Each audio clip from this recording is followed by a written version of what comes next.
Well, the NBA trade deadline sucked. Hey, I'm Michael Sifo, and I don't know if you've noticed from my really subtle intro, but we're obviously talking the 2017 NBA trade deadline. Now, was the 2017 NBA trade deadline really quiet? Absolutely. Yes, it was. Like, so slow. Nothing happened. But from a trade perspective, the 2016-2017 NBA season is actually one of the more exciting trade seasons since Melo joined the Knicks. Now, obviously, there's some teams that looked really good and some teams that looked really bad. So here's your winners and losers of the 2016-2017 NBA trade deadline. From my predictions, there's about 3 teams that did the right thing in this NBA trade deadline. Let's cut to the first one. I really like what the Rockets are doing. They are making it clear that all they care about is scoring, and the one thing Lou Williams can do for you is score a lot. Not only that, but from a business perspective, this is actually a pretty wise deal. Moving KJ McDaniels frees up a lot of cap space, and moving Ennis for Huertas with the intention of moving Huertas also does that as well. Now, in theory, this makes the Rockets about 5 to 10 points better on offense. And, by the way, getting Lou Williams as a complementary piece can make you even better because Lou Williams has the ability to play off the bench or as a starter. Now, does that make the Rockets a really good championship winning team? Probably not. But it makes the Rockets a very scary team for any championship contending team who has to face them in the playoffs going forward. Win for the Rockets. Now, let's move over to the next winner. Pairing DeMarcus Cousins and Anthony Davis together is a really good thing. And anyone who tells you differently is trying to be what all NBA fans hate. That guy. Both Davis and Cousins are really good scorers and top players of the entire league. There are so many permutations that head coach Alvin Gentry can actually throw at opposing coaches just to make sure that his offense is always constantly flowing. Also, I really truly do believe that Davis and Cousins can coexist on the court together. Yeah, they got smashed by Houston. And it was really bad. Don't let anyone tell you that it wasn't really bad. It was really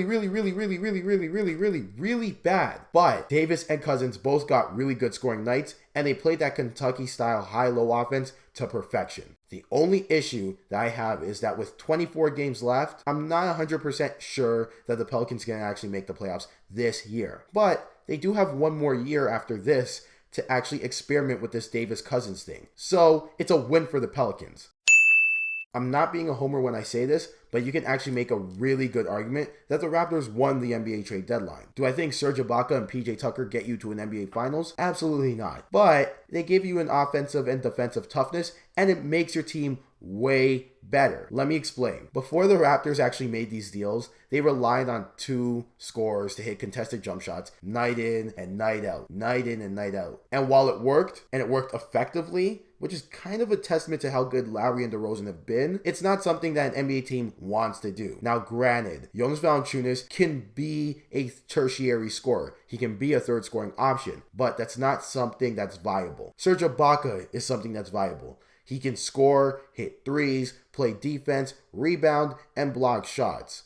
Now, the big X factor in all of this is PJ Tucker. The Raptors need some production from the small forward and power forward position, and they got it. PJ Tucker will and should come off the bench over DeMarre Carroll, but he provides scoring, defense, and rebounding from the small forward position. Now, the big thing about this is that Ibaka and PJ Tucker don't demand a lot of touches. Their games are complementary to the Raptors and what they already got. So I think the Raptors actually created a good team dynamic by getting a lot of complementary pieces that can obviously clearly play the game of basketball at a high level. So from this perspective, the argument that the Raptors won the trade deadline, do I agree with it? No. But they definitely were a close second behind the Pelicans. Now, let's get over to the losers of the trade deadline. Honestly, this one's really easy, and you almost knew this one was going to be on the list, and it's kind of really sad.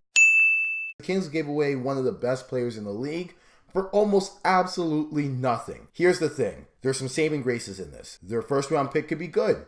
Tyreke Evans could turn back the clock. Buddy Hield could actually turn into Steph Curry. You never know. But judging from their draft history, the Kings almost never get a winner, and when they do, they trade him away before they even get good. Case in point, Isaiah Thomas. I just hope that the Kings franchise gives the fans something that they actually deserve, and that's better because the Kings fan base has been there for a long time through this awful period in their history. Now, let's get to our next loser.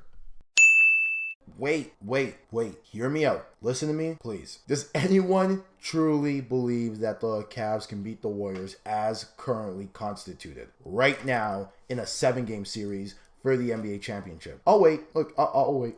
Don't worry. LeBron like a runaway game defensively. LeBron Still waiting. Come up with the answer. Right here.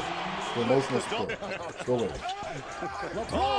Now, I know the Cavs have LeBron James, and that's a pretty huge factor in all of this. Come on, he's the best player in the world. Of course it's a huge factor. But think about all the things that had to go right for the Cavs, and then wrong for the Warriors, just for the Cavs to be in a 7-game series last year. And then think about the fact that the Cavs have nobody while the Warriors added Kevin freaking Durant.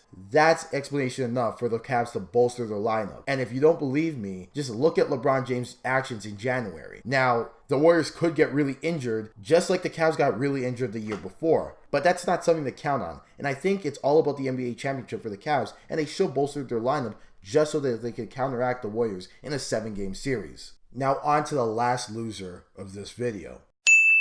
I was honestly going to pick the Bulls as the last loser, but on second thought I decided to go with the Suns, and here's why. I understand that the Suns are having a bad season, and I understand that means you have to be sellers at the trade deadline. But what I don't understand is how Mike Scott, Jared Sullinger, and 2 second-round picks make you a better team in the present or in the future. I will say this, Jared Sullinger and Mike Scott can contribute at an NBA level. They really can. But they don't make your team significantly better. And 2 second-round picks does not amount to greatness. Some guys do it. Some GMs find that guy once in the blue moon, like a lunar eclipse, and they somehow contribute at an NBA level or even become all-stars. But it doesn't happen all the time. It's very rare, and therefore it's not an asset to use to make your team better. Also, from a fan service perspective, PJ Tucker was a big favorite for the Phoenix Suns. So that can contribute to that feeling that the Suns fans have about their team feeling like they're doing nothing for the last 3-4 years. All in all, that's why the Suns lost at this NBA trade deadline. Those were your winners and losers for the 2017 NBA trade deadline. Comment below, like and subscribe, and until next time, I will see you soon.